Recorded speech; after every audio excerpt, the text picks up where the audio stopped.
Okay, hi everyone. Thank you for being here today for our November 10th meeting of the Emergency Medical Care Advisory Board. I am your chairman, Mike Maggard. Mr. Ferris, would you I'll call the meeting to order. Oh, we need to do a flag salute. Yeah. We're Right behind you. I will lead us in a flag salute, please. Please rise, salute, and pledge. I pledge allegiance to the flag of the United States of America and to the republic for which it stands, one nation under God, indivisible, with liberty and justice for all. Thank you very much. Please have a seat.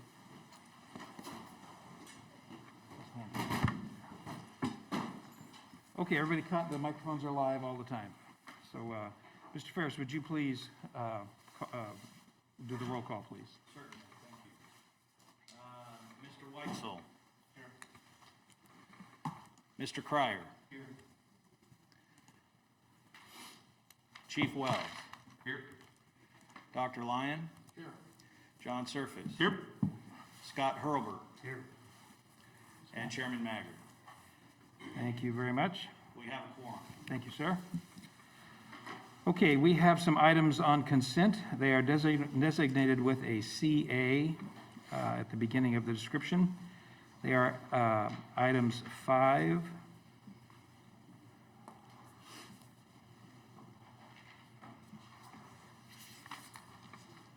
this is different than mine. Thank you. Item 5, and then go down to item number 10, Roman numeral 10, items A, B, C, D, and E. I think that's all of them. Is that right, Mr. Ferris? Correct. Does the public have any questions about any of those items? Colleagues, anybody on the MCAB board have that? Is there a motion then to approve the consent agenda? Motion. Second. Thank you very much. All in favor, please say aye. Aye. Is anybody opposed? Okay. Thank you. I'm slow with yours. So we have, next is item number 6, which is a subcommittee report, our APOT task force. Mr. Ferris. Thank you, Mr. Chairman. The task force continues to meet monthly. However, due to an unforeseen circumstance, I was forced to cancel the November meeting. Our meetings continue to be held in a hybrid manner, allowing for members to attend via Teams or in person, whatever they choose. Hospitals continue to report high populations of patients, which is impeding their ability to offload patients in a timely fashion. In the month of October, however, Memorial Hospital was very successful in getting patients offloaded timely.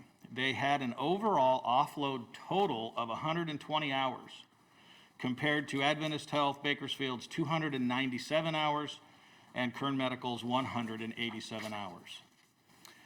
Adventist Bakersfield's offload delays were reported to be caused by just increased patient population. At times, they reported 37 admitted patients being held in the ER. That's 37 beds that are not open to offload patients from ambulances too. Kern Medical's increased offload delays were reported to be caused by the overloaded PEC facility, which was not able to transfer patients to the Bakersfield Behavioral Health Care Hospital due to temporary billing issues. They were not able to bill Medi-Cal for some period of time that month. While we continue to meet and discuss the patient offload issues, there does not seem to be a fix in the near future. We continue to see ebbs and flows. We continue to see hospitals that have extended delays one month and then are able to bring those down the next month, but there doesn't seem to be any fix for all of it anywhere in the near future. Kern County Public Health is still recommending that APOT task force strike teams are assembled at each facility to assist with offloading patients. I believe that's what Memorial did in the month of October that helped offload the patients quicker. That's the end of my report, and I'm available for any questions. Thank you. Colleagues, do you have any questions for Jeff about that? I have a question. Are we seeing month over month any improvements at all system-wide? No, sir. Okay. Can you walk us through maybe just briefly the data report? I'm showing this attached to the APOT staff report. We're looking at transports in the 98th percentile. The EMS system total aggregate what is this, the 51.2 for July, 47.6 for August? What does this indicate? Let me pull that report up.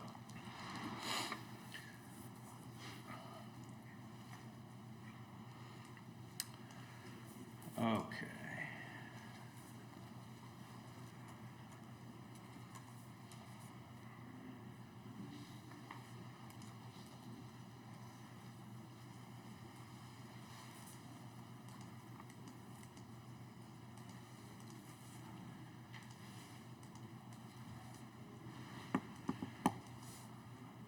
I showed on page 52. Okay, you're talking about section 10, correct, under the APOT reporting? I believe so. I'm showing it on page 52 of the agenda. Okay. And it's showing all the hospitals for the quarter 3. Yeah, let me get there.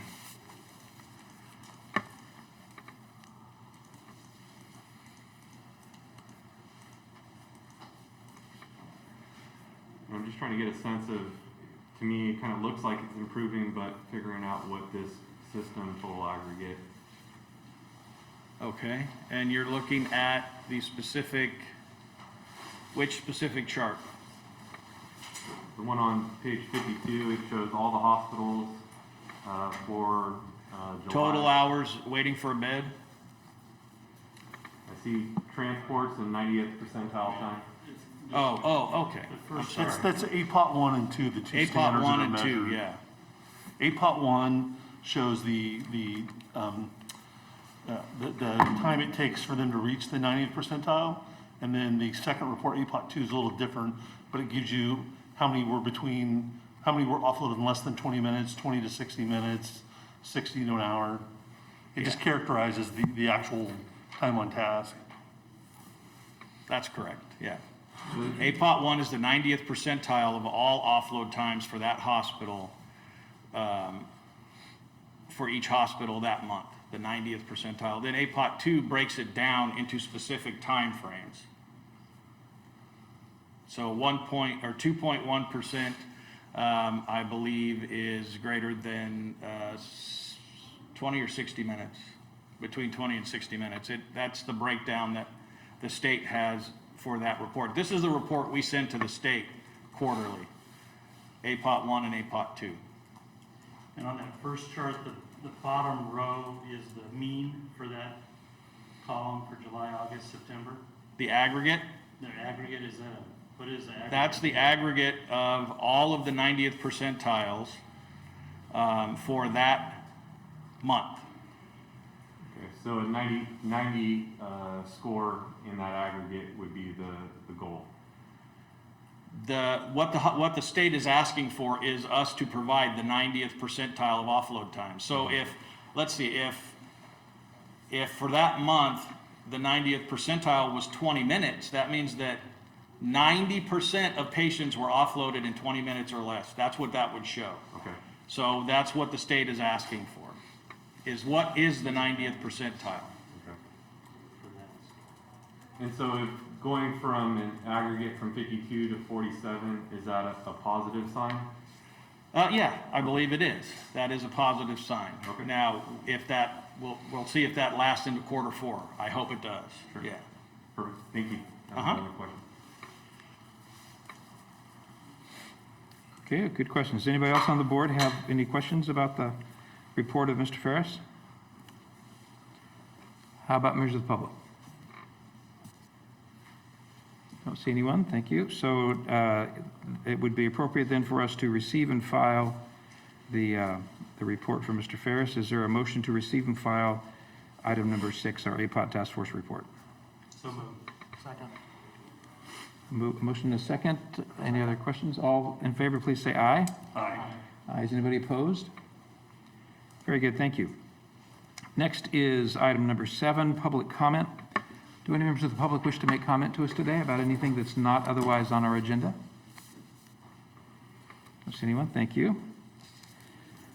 There are no public requests. Item number 8. Item number 9 is unfinished business, and I see we have none of those, but we do have 2 items under item number 10, new business.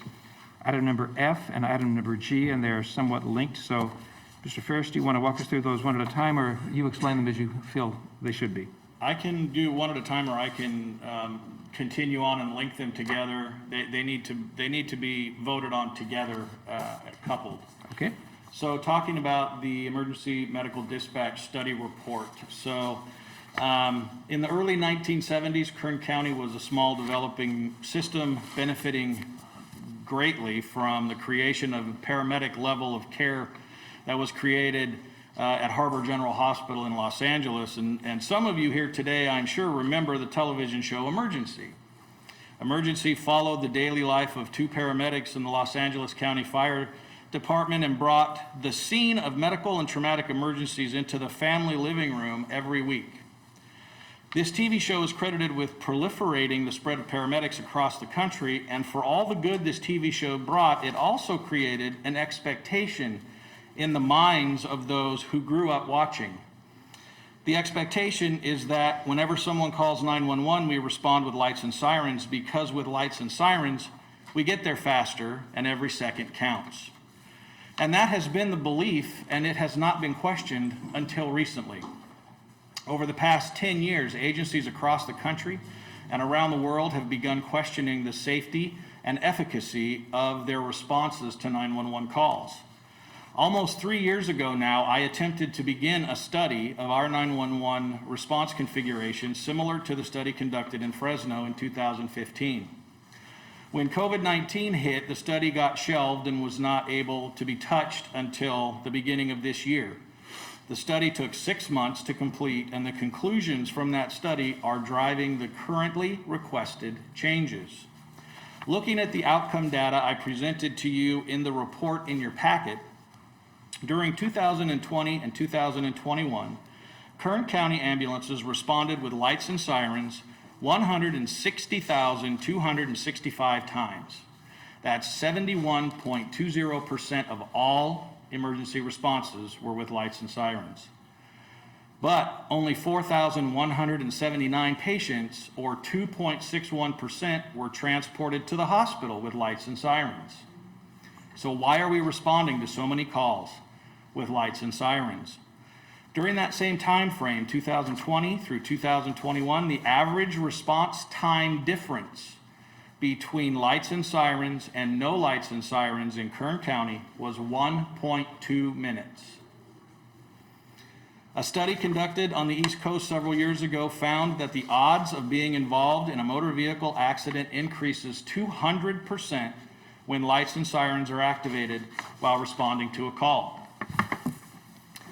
If we know that using lights and sirens increases the odds of being injured in an accident by 200%, then I believe it's our responsibility to make sure that our field crews are only at risk and only put the public at risk when absolutely necessary. On October 4th, 2022, 12 days after I met with the ambulance providers and the fire departments and presented the study and informed them of my desire to move forward with making these changes, Hall Ambulance 431 received a code 3 or lights and sirens call for a hemorrhage, EMD code 21 Bravo 01. While responding to the call and attempting to clear the intersection at California and Oak, the ambulance was involved in a motor vehicle accident. Both crew members were transported to local hospitals, and luckily they only suffered minor injuries. However, the ambulance was a total loss.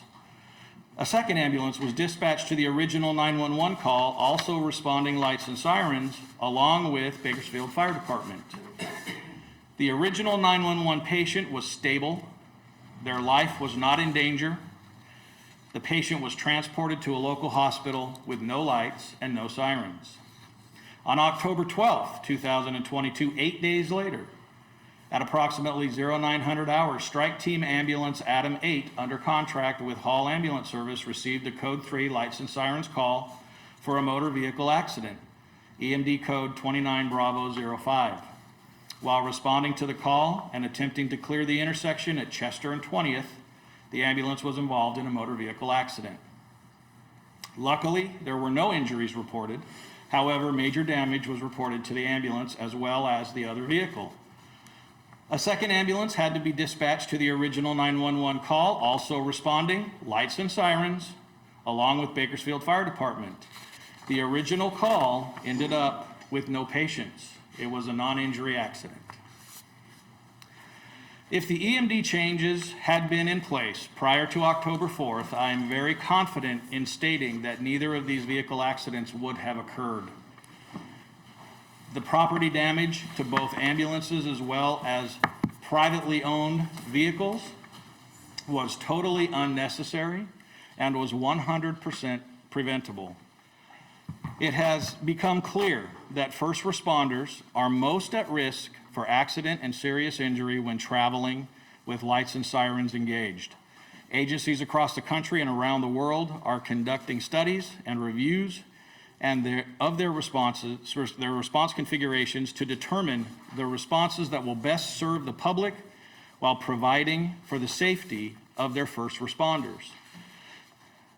It needs to be noted at this point that I have granted an extension of an additional 30-day comment period to the Kern County Fire Department and Bakersfield City Fire Department to have their dispatchers review and provide comment. This extension ends on November 29th. Now, that's the end of that report technically. So then I will go to the second item that needs to be discussed, and that is the ambulance service performance standards, because in order to implement these changes, we have to implement these changes. Excuse me. The Ambulance Service Performance Standards, or the ASPS, is one of the tools in which the ambulance providers operating in Kern County are measured. Both the ordinance and agreement contain basic performance provisions. However, the standards further define performance requirements for ambulance providers. The standards provides definitions that are in accordance with the ordinance definitions, as well as providing the standard compliance for response times, level of response, and type of response. The ASPS goes hand in hand with the requested changes to the EMD study. In order for the EMD study changes to occur, we must make the changes here in the ASPS to allow the ambulance providers to make those changes to the dispatch system. Along with the changes to the response codes, I have also made changes to the mandatory BLS compliance that was in effect for years. I have added the option for ambulance providers to operate a fly car system. A fly car system would allow paramedics to be placed in first response vehicles while EMTs man the ambulances. It is my belief that this type of system would provide options for treatment and transport, as well as freeing up paramedics more rapidly than in our current system. I believe that the changes to the ambulance service performance standards present a significant improvement to our EMS system by creating new dispatch response codes, allowing for increased BLS response, and by providing an alternative to the standard ambulance-only distribution. I believe that we are providing for the safety of our crews as well as the public while providing appropriate responses to the people of Kern County. So with that report stated, I would like to request that the board set a special meeting the first week in December for the purpose of conducting a vote on these two items that go hand in hand. I would like also for the board to set an implementation date of 12:01 a.m., January 1st, 2023. That concludes my report. Okay, we'll go around and have some questions from the public and from the board members, but I would ask two questions first. There has been increased scrutiny in the last, I don't know, year and a half probably, about response times. But I believe your interest in this precedes all of that, and it was two or 3 years ago that you did that. So I want to make sure there's no perceived link between those two things. Could you explain that first? That is correct. This had nothing to do with the response times, whether met or not met. This only had to do with determining if we are appropriately dispatching our resources or not. And are we keeping our crews in the field safe? And is that something that's being done across the country? Yes. Okay. Yes. The tool that I used to process this actually came from another county in California that implemented these changes in 2015 and has had no negative outcomes from it. Okay, thank you. And you guys can follow up with more questions if you like. I just have one more procedural question for GK. Hi, GK, how are you this afternoon? If the suggested implementation of the study is predicated upon a change in the codes, shouldn't the code changes be on the agenda first so that we have the changes to the code that are necessary for the implementation to occur? Or does it matter? As I understand the process that Jeff outlined, these two things are co-joined, and so item one would be, it would be the reverse. That is, the changes in the operative mechanism would be made first, and then the implementation of the changes would follow that, because you would need the first in order to authorize the second. But my understanding from speaking to Mr. Ferris earlier, those items would both be on your special meeting agenda. Yes. Okay. That's correct. And the order doesn't make much difference. I'm just That's correct. If An they're agenda voted on wonk with all the together, stuff I do. then they're approved together, and then we can move forward. okay. Would anybody on the board like to ask questions before we go to the public?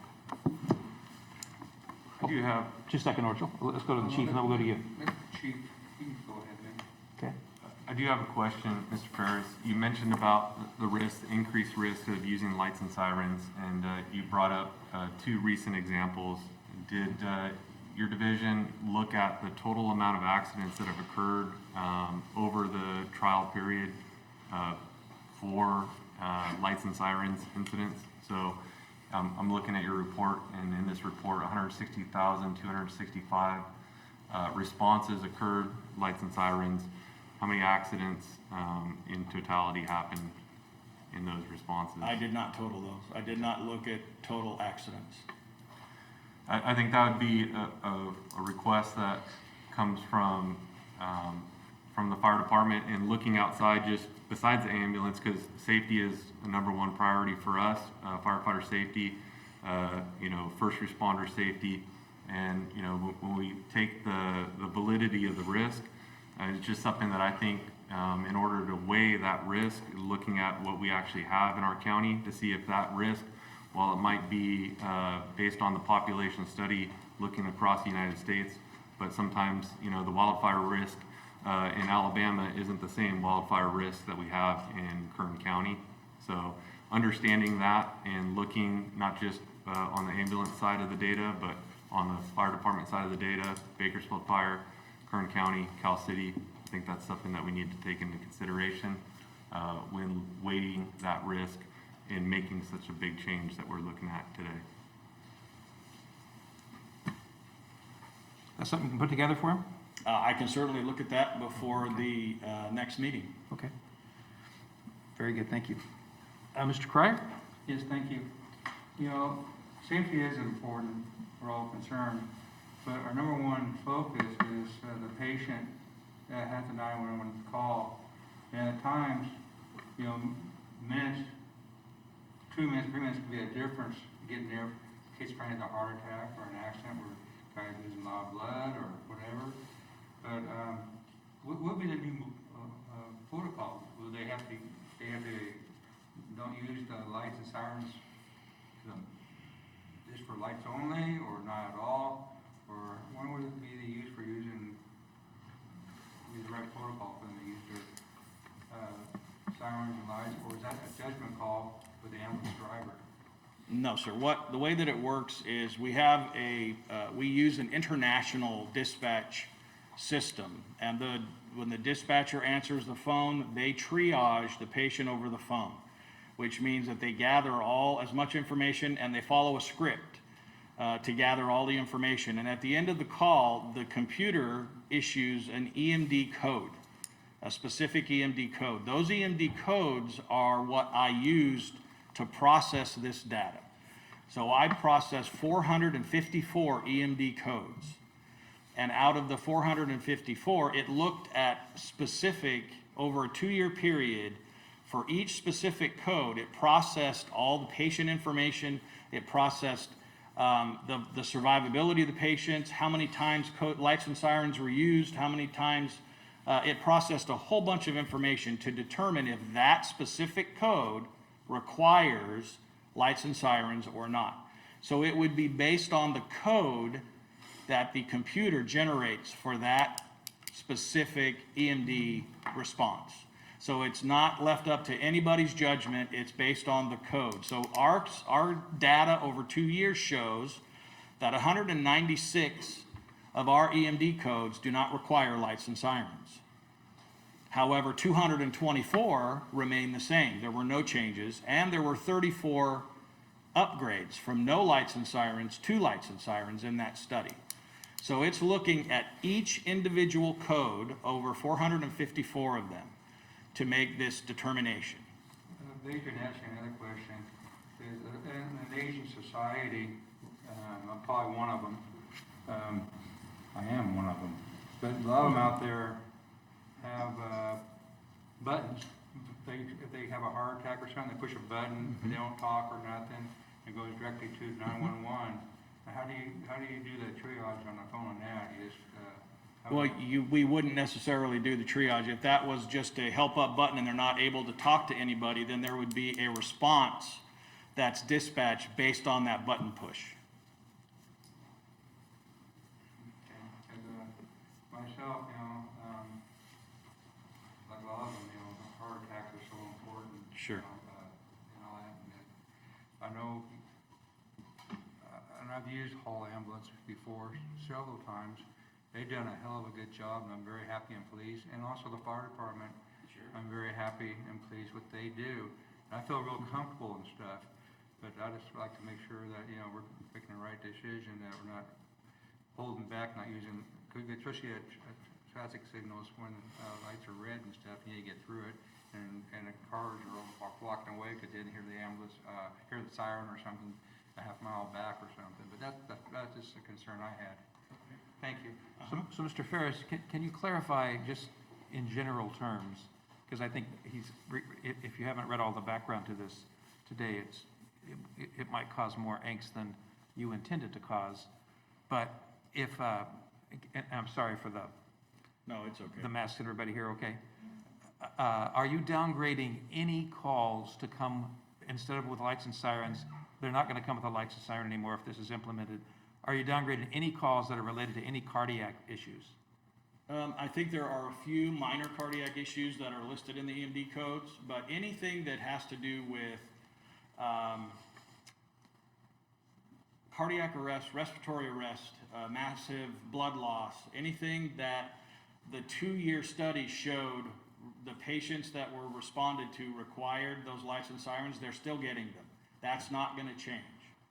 And in fact, like I said, 34 of the EMD codes were upgraded from no lights and sirens to respond with lights and sirens. I think it's a good idea to have more eyes on the process, just in case one was missed or there's a misinterpretation about something. So I invite a lot more input than less input on those kind of things. Sure. Colleagues, anybody else have it? Yes. So, not that I want to drag it on, but we have a ton of outcome data, and we can go back and compare the responses to outcomes, actual what happened to the hospital. We can first determine whether they were transported or not, but then secondly, we can look at what happened with all but one hospital in town. We have all that data, and we can actually do a deep dive into what's actually going on from the clinical side. Because I think that's where we want to be in the end, is we want to improve clinical outcomes throughout the entire system. And if you're going to change response configurations, we certainly have the ability to go back several years and look at the clinical outcomes, right? That's not a quick study. I mean, you have to get the samples to us that you want us to look at, and then we have to go in and hand audit a lot of those. So there's not a quick report to do that, but it certainly is doable. Okay. So I think I think that's a fantastic point, and I think one way to also look at that is also to look at the response mode versus the transport mode. Yep. Right, so Sure. we respond what % of the time? Code 3. It's, what was it? 71. 71%, and then it's under 10%, I believe. 2%. 2%, we transport. Yep. So, you know, once we have our EMTs and paramedics on scene, they're evaluating the patient and deciding that only 2% of the time that they got on scene, that the patient is sick enough to warrant transporting with licensed sirens. So in my mind, that really, you know, evaluates the critical nature of the patient. Even going further and looking at the evaluation and the disposition from the hospital is important, but I think that also speaks for itself. And it's important to also look at many of the studies that have been done to look at response times, we're talking 30 seconds to a minute and a half, sometimes a little bit longer. We're not talking several minutes, 10 minutes, 20 minutes. We're talking about just a few minutes difference between lights and sirens and non-lights and sirens response. So it's really not, in my mind, a huge difference in the time change and time savings compared to the risk that we put everybody by responding with lights and sirens. And we still are attempting to look at this with data critically to ensure that for those calls that require timely response, that we continue to use that time savings that we can. I believe, Dr. Lyons, the study that you guys provided as reference indicated that the increased response time from downgrading from code 3 to code 2 was roughly, and it's a range because not every location has many variables, was ranging from 45 seconds to 4 minutes. And so, and that wide range, you know, provides us some concern. And there's a lot of changes. You know, you said 454 determinant codes that are being recommended. Not all of them are recommended for change, but roughly 50%.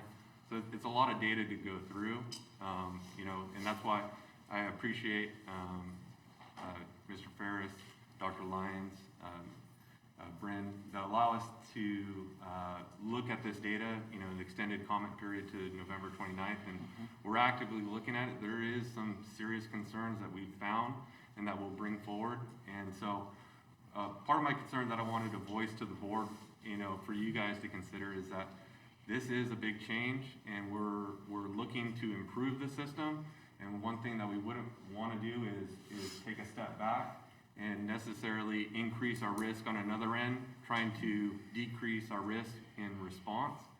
So I was a part of the EMD changes in 2017, and in that case, we only looked at around 30. And I feel just the difference between then and now is we had a more collaborative approach. So my recommendation is after we get our comment period closed and we submit those, that we take those into consideration and maybe work towards a collaborative discussion to figure out maybe there's something that we thought we saw but were either misunderstood or need to have more insight. But if through those comments and if we could work to through at least one collaborative and bring this back, instead of doing a special meeting and bringing everyone back together in December, if we move towards, I believe February 9th is our first MCAB, that would give us sufficient time to work through for all stakeholders to make sure that with this change that there aren't any unintended consequences, because that's my biggest concern, is besides the safety of our crews, our first responders, our firefighters, is making sure that Mrs. Smith is not going to get a downgraded response because of 454 determinant codes is a lot of data to go through. I mean, looking at the number here, it's almost 200,000 responses, but we might need to look at expanding it beyond just the ambulance data. I know, Mr. Surface, you mentioned about hospital data. I'd be very intrigued to bring hospital data outcome into this, or the fire department response data, because a majority of the time we're first on scene. And so you might get a different picture of the patient acuity level, looking at multiple data sets instead of looking at just one data source. So my recommendation would be to continue to move forward, to continue to gather input, to look at it from multiple angles, and maybe just slow down just a little bit. Not that February 9th is too far away, but that would give us, I think, adequate time to maybe continue to work collaboratively, make sure if this is right and the data is correct, it would only serve to strengthen the position and the model that's been presented here. And within a short amount of time, we could, with strong support, give our recommendation to approve. But those are my concerns from where we sit today. Okay. Any other thoughts? Yes. All right. I live in a lot of the cities here in Kern County. A lot of it's in a rural area. You know, I know like Taft, it's like a 45-mile drive to here. You know, other long places where it's long ways away. They have a lot of life flights. Helicopters come because of the time, because of the seriousness of the accident or the patient. They have helicopters and stuff that help come out there. But I know some of those injuries, like you say, it's not real life-threatening, but a lot of them are. It kind of is critical and getting to the hospital from those distances that are a long way. Because believe me, we have a good deal in Taft. I'm very proud of our fire department there, and they're right there on the spot. I mean, they're there. They're there before sometimes the ambulance get there. But the ambulance do a great job. Hall does a great job. But they get there to it. But time when they get to the home or the accident is getting the patient prepared and get them transported to the hospital. That to me is important, and I think that a lot of other cities would think the same. You know, the rural communities. Okay. Procedurally, when it comes back to us, whenever that is, I think it would be helpful to have a list of all the codes and highlight in some fashion those codes that are proposed to be changed up or down, so that, let's say that, I'm making up a number, code 164 means a broken ankle. Does the fire department think that that ought to be left alone, or do you think that should be, you know, that way we can look at a piece of paper and we're all on the same page at the same time? Because now we're fumbling around, you know, most of us don't have any idea what these codes are. So maybe I'm the only one, but I think other than a couple, nobody else knows what they are. So that would be helpful, I think. If there are no other questions from the board at the moment, let's go to the public after we hear from GK. Yes, GK. Yeah, I know, and I've spoken to Mr. Ferris about this, and he asked me what procedurally, special meeting or regular meeting. And I understand his sense of urgency and wanting to have this effective on the 1st, but I also, in listening to the other board members and in thinking about who is really controlling the change here, it would be the county process. And so lights and sirens typically is associated with getting to someplace faster. It's a public conception that is the reality. And so I think that the opportunity for public comment on this would be important. The opportunity for due diligence on this would be helpful not only to the process, but also in protecting the county and making these kinds of changes if there was a circumstance where it didn't work out as we had hoped. So that's just your legal counsel offering my 2 cents on the process. That prompts another question. If, let's say we did this and discovered a week later, oh my goodness, we should not have switched that one. How long does it take us to put that one back into the higher level, code 3 as opposed to code 2? However long it would take the dispatch agencies to fix it in the CAD. Is that a matter of days, weeks, months, years? John? Day, I mean, depends on the time of day that you give it to us, right?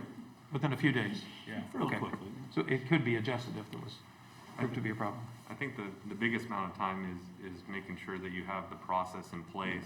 The technical switch is not that long, but the process to recognize, one, that you have a problem in and amongst all the calls that go on, identified with the specific determinate code, that EMD code. That's where being able to determine those signals through the noise becomes very difficult. You know, when we look at 200,000 responses, that starts to become very gray as far as, is this just a one-off issue with a single individual or a single patient, or do we have a more systemic, system-wide problem with the determinate code? Okay. So are you talking like a feedback system so that we can track that? Correct. Yeah. And that takes time to develop, to figure out, is this an anomaly or a pattern? Correct. Okay. Okay, members of the public. Anybody in the public want to say anything, give us any input on this? Don't see anyone.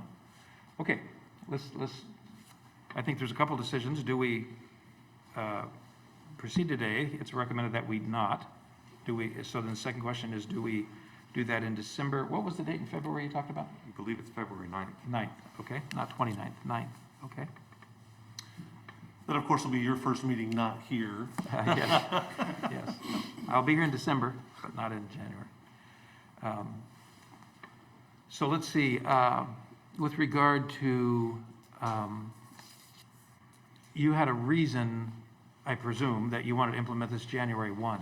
You mentioned that in your setup to this, your Yes, very first remarks. I wanted- Tell us about that. Yeah, I wanted it to start at the first of the year, and then begin the heavy QI on all of it, the quality improvement, to monitor it, including the EMD QI group, to monitor 100% of all of the changes made, for a minimum of at least the first 30 days. So, yeah, initially I wanted it to begin January 1st as the first day of the year to start the process. Okay.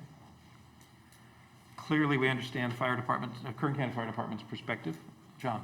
So, I'm going to agree with Chief Wells in that, we need to, I think there's validity in what Jeff is requesting, but I think that we need to get the department, both fire departments and perhaps even Cal City Fire Department and the ambulance providers together to work through the right data, right? I think it's a good request. Much of it's a good request. I haven't looked at every single code, right? So I would be lying if I said that I've done all the research. But I certainly think that there's validity to the concept that change is needed. But I'm certainly, I'd be willing to participate in whatever discussions we want to have to pick it apart and make sure we're making the right choice. Whatever that process is, I hope it's robust, so that, we give every opportunity for everyone who wants to have input has had it. And this is it's new for us, for the county, which is consistent with a lot of stuff that's happening in our EMS system. Whether Tele 911, which is new, this fly car report or concept that's about to be applied, and with all this stuff, there's background that supports it without a doubt, and it's going to change our system. Certainly, this is another tool that can enhance our system, but I don't disagree with Chief Wells that we need to make sure we do it right the first time, because I don't think that it's fair. I don't think it's our best interest to make the change quickly if we have any doubt. If any of us has doubt, we should take that doubt and set it aside before we vote on it, right? So Okay. I just think it's a fair request of the chief to think through it a little bit more. But I do support the concept, though, absolutely. There's something to say. I support the concept, as I'm a former paramedic, so I know what it's like from that side. I'm also an occupational health and safety professional, so I'm definitely conservative from the safety side of the crews and the response crews. But I feel like that we need to get this right for the public.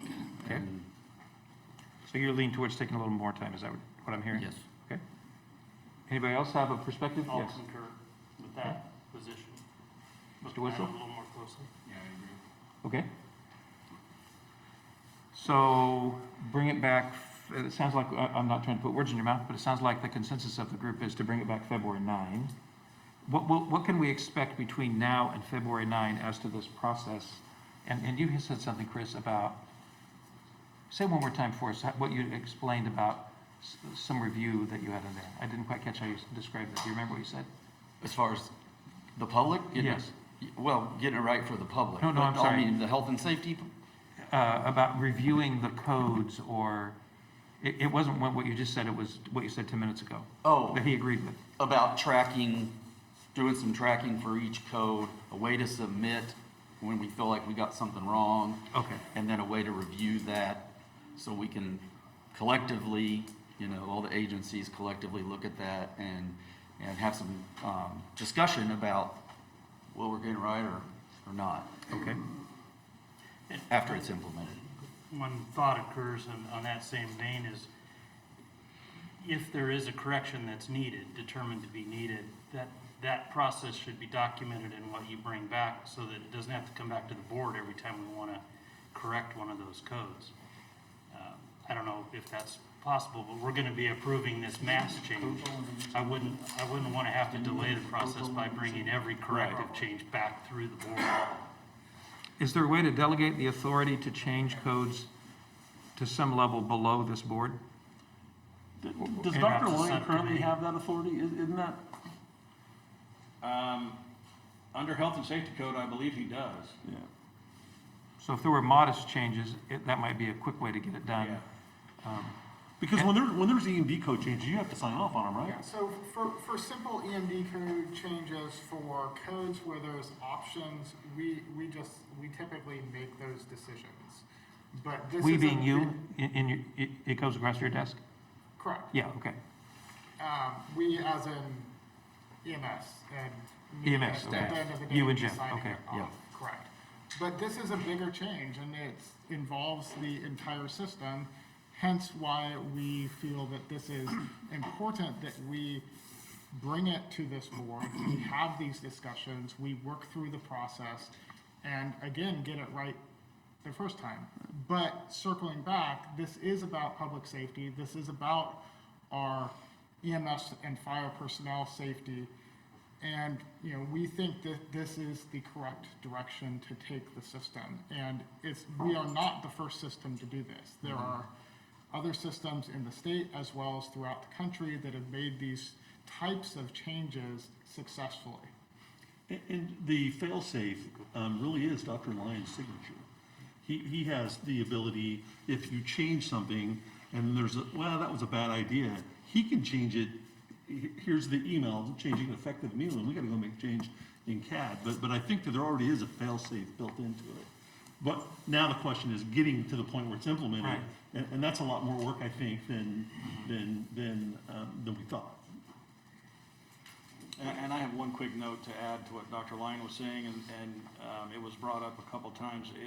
Looking at other studies that have been done across the country, the chief brought up that we're looking at 50%, and that's about average that's been being changed across the country. That's We what are right in the ballpark with what's been changing all across the country, so.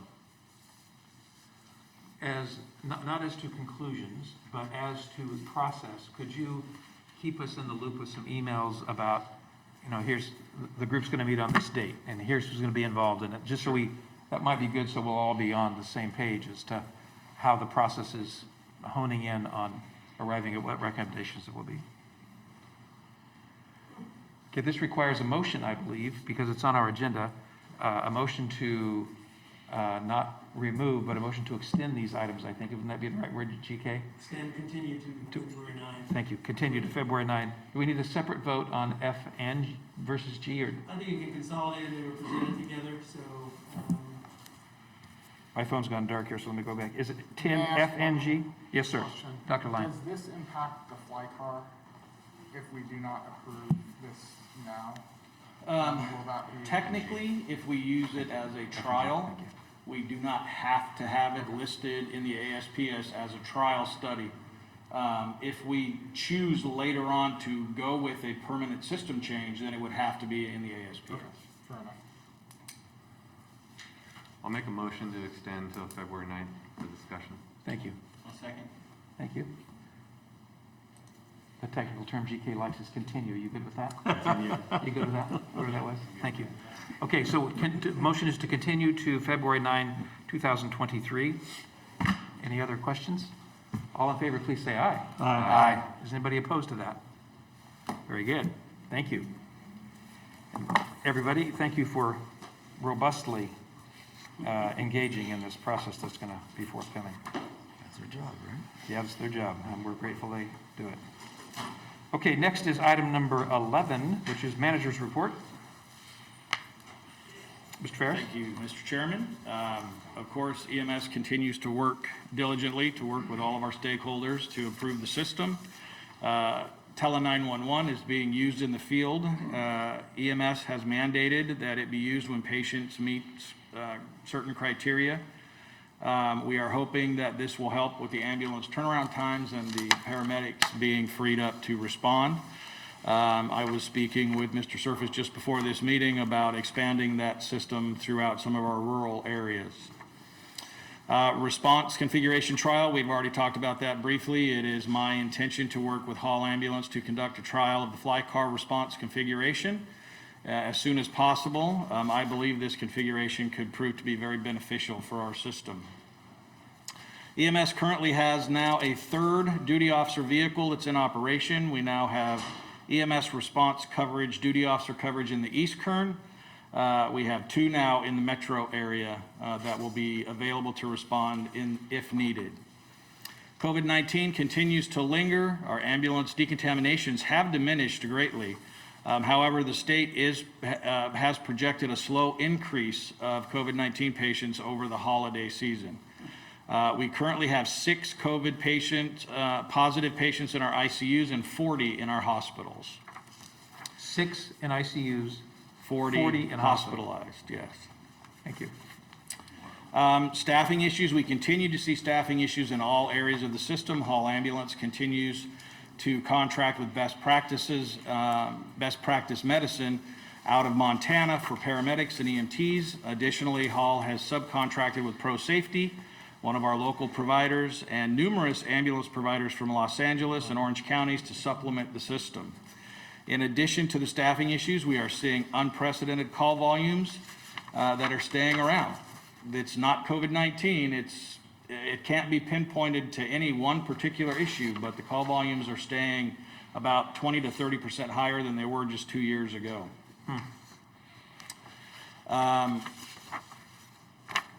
Our fire departments, ambulance providers, and hospitals are being challenged on a daily basis to handle the number of patients requesting medical attention. EMS has been working on many fronts in the effort to assist our providers. We have authored policies, procedures designed to assist with call volume and transport to local hospitals. We updated the Tele 911 policy to mandate its use.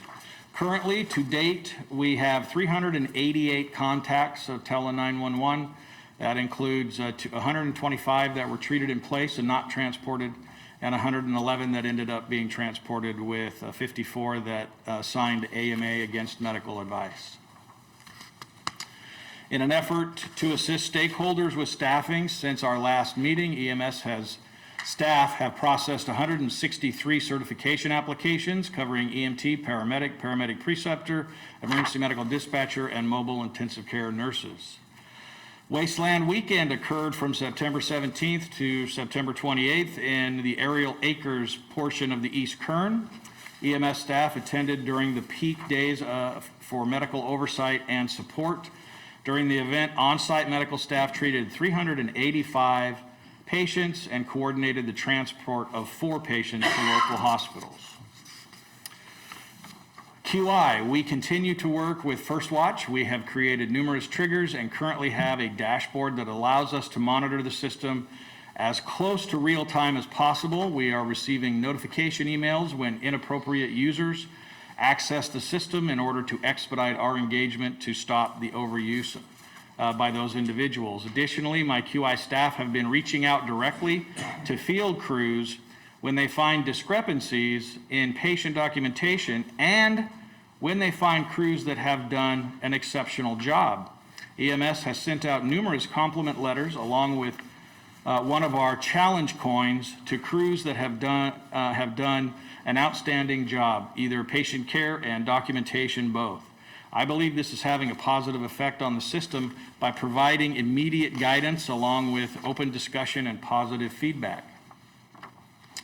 The Emergency Preparedness Division of EMS has been working diligently on the management of the Public Health Emergency Preparedness, or FEP, Hospital Preparedness Programs, or HPP, and the Pandemic Influenza, or PAN-Flu grants. In addition to managing the grants, the EP Division is also responsible for managing the Kern County Healthcare Coalition, assisting the coalition partners with supplies and equipment for drills, training, and exercises, and establishment of the new and larger emergency preparedness warehouse has been underway, and preparing various deliverable emergency preparedness plans. EP staff attended the California Hospital Association Disaster Conference to learn best practices in assisting our hospital partners during disasters. And 2 members of the EP staff have completed the rigorous requirements for the California Office of Emergency Services Emergency Management Specialist certification. So I was very proud of those 2 individuals.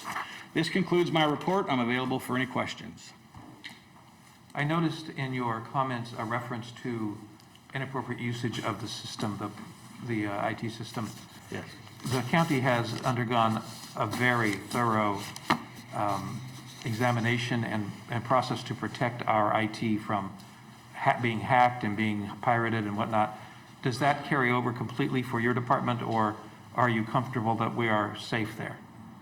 I believe we are safe. The protections put in place by the IT department at the county cover us as well. Very good. Okay. Any other questions for him about his manager's report? Members of the public? Thank you. Is there a motion to receive and file the manager's report? So moved. Thank you. Second? Second? All in favor?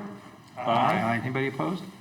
Thank you. We have no miscellaneous documents for information on item number 12. Item number 13, board member announcements or reports. Colleagues, anybody need to say anything? Okay, very good. Thank you. Item number 14 is announcements. And my phone went dead again. Just a second. Let's read this. Next regularly scheduled meeting is Thursday, February 9 at 4 o'clock. And the deadline for submitting records, public requests for that meeting will be Thursday, January 26th at 5 p.m. to Mr. Ferris, the EMS program manager. Are there any other matters before us this afternoon? Okay, colleagues, thank you very much. Then I would entertain a motion to adjourn. Motion at 4:58. We did it under an hour. Very good. All right. Thanks, everybody. Good to see you all.